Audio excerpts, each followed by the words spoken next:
Salam alaikum wa rahmatullahi ta'ala wa barakatuh. En cette troisième vidéo en direct de Dakar Centre, de l'hôtel qui s'appelle Pullman Dakar Teranga.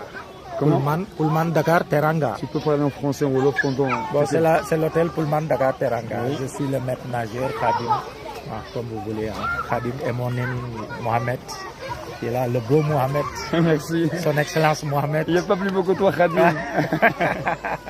On est là, donc on vous invite à venir profiter de cette piscine, de cette belle piscine là qui est là, Pullman Dakar. Si on fait comme ça, vous allez voir, hein, on a la piscine qui est là, hein. Vous allez profiter, hein. Voilà, vous voyez, et voilà.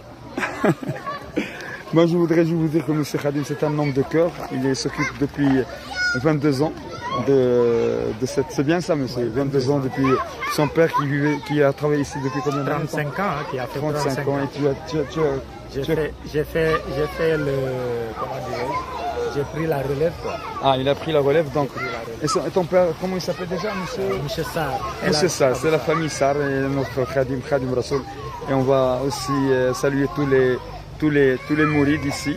Donc dans cette troisième vidéo qui est exceptionnelle parce qu'il est dans un environnement aussi exceptionnel. Il y a des gens qui sont très élégants, il y a des filles partout, il y a des gens qui se baignent. Là-bas il y a un bar, restaurant où je passais la matinée avec un autre ami qui s'appelle Bamba, et avec Malik, avec aussi Baïfal. On a passé la matinée en train de discuter en face de Canal+, on discutait. C'est un très joli hôtel, je suis devenu très connu de son hôtel et on me paye tout, alhamdoulilah. Je suis devenu très connu maintenant à Dakar et je vous salue. Je vous dis que nous sommes le 11 juillet 2024 correspondant au 5 et 6 Muharram 1446 et félicitations et congratulations pour cette nouvelle hijri pour les gens qui sont arabes musulmans, parce qu'il ne faut pas seulement dire joyeuse fête pour l'année grégorienne, il faut aussi le dire pour l'année hijri. Et là et j'ai nagé aussi la piscine elle est presque 30 mètres ou 35 mètres, elle est profonde ici, elle est moins profonde là-bas, donc les enfants nagent à droite et ceux qui savent nagent à gauche. Ce sont des gens qui sont très sereins, très calmes, ils sont riches, mais je les aime parce qu'ils sont, chacun il a ses propres choses à faire, personne ne s'immisce dans les affaires de l'autre. Donc là, j'ai présenté monsieur le maître nageur, j'ai présenté aussi la piscine et l'hôtel. Maintenant, je vais, comme j'ai intitulé le premier vidéo, je l'ai appelé le dernier miracle d'Allah. La deuxième vidéo c'était à Dakar, la deuxième vidéo c'était à Tsewan, je l'ai appelé le héros de la dernière ville sainte. Dans cette troisième vidéo, je vais essayer de parler et d'expliquer le comment. Bon, déjà en commençant, cette vidéo, je vais l'appeler l'homme le plus intelligent de toute l'histoire. Et oui, je le suis. Et malgré vous, malgré tout, les mécréants, malgré tout, ceux qui sont jaloux, surtout les Occidentaux. Par contre, je n'ai pas eu de problème avec les Russes ainsi que les Chinois, les Japonais et les Sud-Coréens.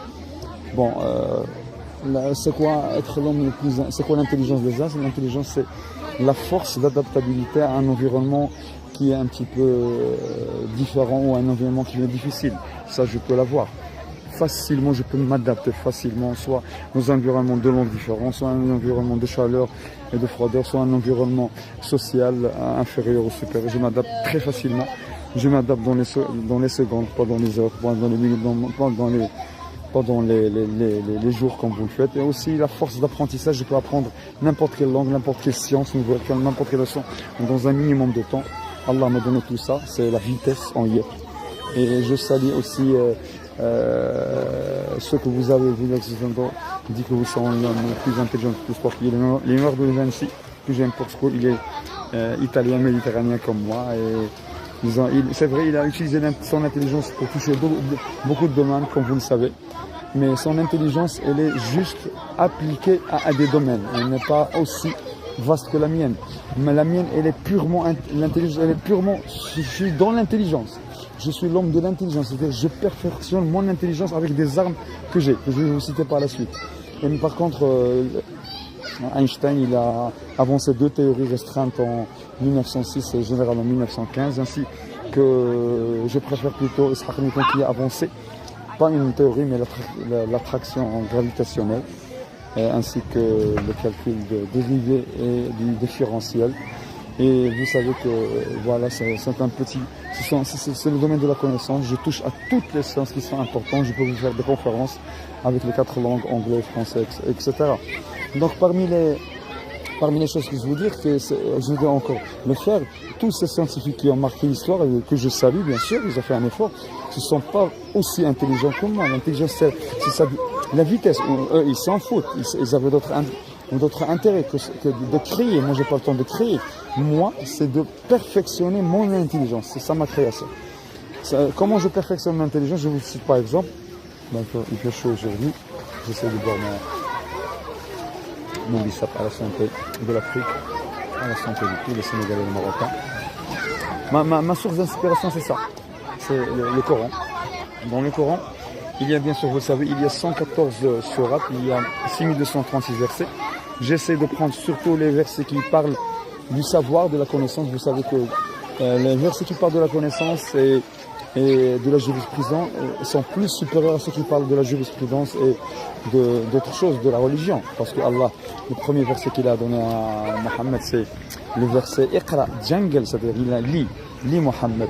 Jibril, la première chose qu'il a dit à Mohammed, il n'a pas dit prie, il n'a pas dit fais Makkah, il n'a pas dit n'importe quoi, il a dit lis, c'est-à-dire développe ta connaissance. Donc je m'intéresse surtout à tout ce qui est verset qui touche la connaissance. En plus, je m'intéresse aussi à tout ce qui est dans le Coran, à tout ce qui constitue les valeurs humaines, et puis aussi ce qui constitue aussi la pratique de la religion. Je suis un bon croyant, je fais mes prières, j'essaie de faire à temps. Bon, je suis un petit peu paresseux, que Dieu me pardonne, mais aussi je fais la Mecque, et quand j'avais de l'argent, je faisais l'aumône, mais j'ai fait le Hajj en 2004, janvier-février.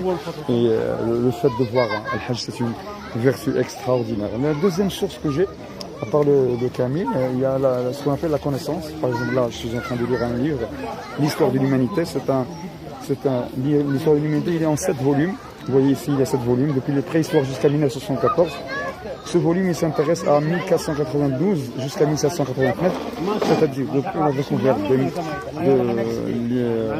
Christophe Colomb de l'Amérique jusqu'à la Révolution française.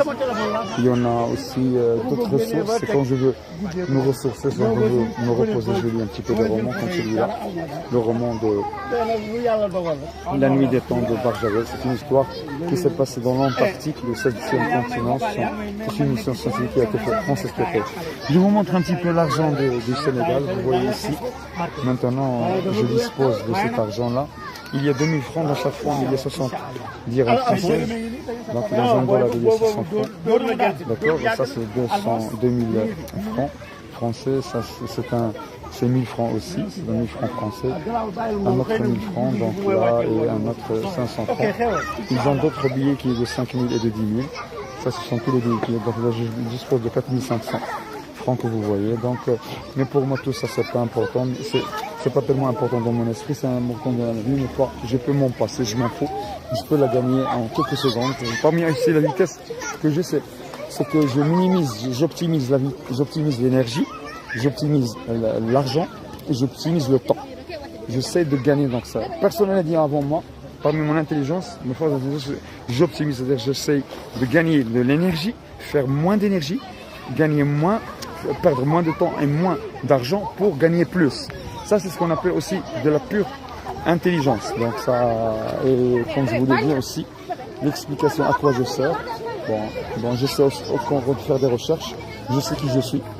Et personne ne l'enlèvera parce que je sais que Allah le sait, que Mohammed sallallahu alayhi wa sallam le sait, que Mohammed c'est le meilleur des meilleurs des connaisseurs et moi je suis le meilleur des meilleurs de l'intelligence.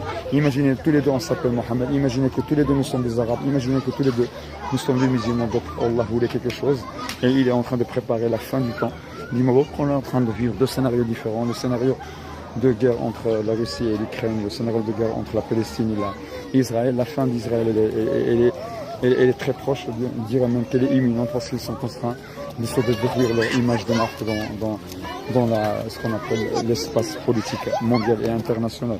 Donc je serai le héros, Inch'Allah, de cette guerre, du moment que Allah m'a donné toute cette force d'intelligence et d'adaptabilité, ça veut dire d'analyse. Je peux avoir beaucoup de données de cette guerre et pouvoir donner l'ordre à mon capitaine qui sera peut-être Mehdi Montadar et Jésus contre Messie Dajjal et les Juifs et les mécréants. Et Jésus Majid aussi, peut-être qu'ils vont participer aussi.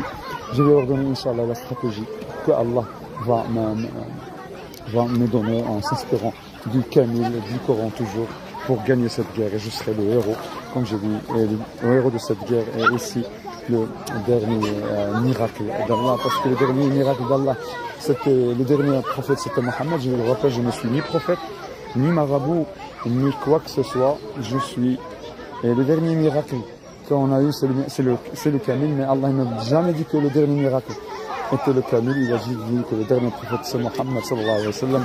Wa sallallahu wa sallam ala sayyidina wa habibina wa nabiyina Muhammad tibb al-qulubi wa dawaiha wa afiyat al-abdani wa kisaiha wa nur al-absar wa diyaiha. Sallallahu alayka ya alam al-huda ما هبت النسائم وما لاحت عليك الحمائم يا حبيبي يا نبي الله يا حبيبي يا رسول الله والسلام عليكم ورحمة الله.